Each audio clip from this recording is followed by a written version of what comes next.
مصطفیٰ جان رحمت پہ لاکھوں کروڑوں درود السلام۔ بسم اللہ الرحمن الرحیم۔ السلام علیکم ورحمۃ اللہ وبرکاتہ۔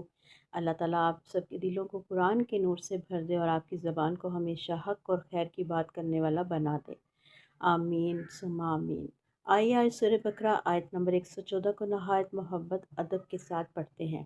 ترجمہ: اور اس سے بڑا ظالم کون ہو سکتا ہے جو اللہ کی مسجدوں میں اللہ کا نام لیے جانے سے روکے اور ان کی بربادی کی کوشش کرے۔ ایسے لوگوں کے لیے لائق ہی نہیں کہ وہ مسجدوں میں داخل ہوں مگر ڈرنے کی حالت میں۔ ان کے لیے دنیا میں رسوائی ہے اور آخرت میں بہت بڑا عذاب۔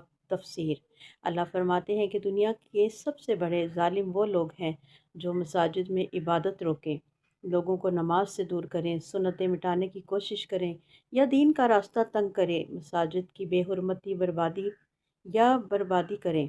اس میں یہ بھی شامل ہے کہ مسجدوں کی آباد کاری سے روکا جائے یا ان کی اہمیت کم کی جائے۔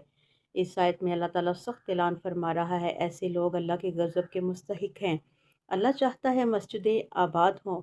وہ بندہ جو مسجدوں کو آباد کرتا ہے اللہ کے ہاں محبوب اور معزز ہے، اور جو بندہ دین کو روکنے والے لوگوں سے ڈرتا نہیں بلکہ مساجد تک رسائی چاہتا ہے وہ اہل تقوی میں شامل ہے۔ اس آیت میں بہت بڑا سبق ہے۔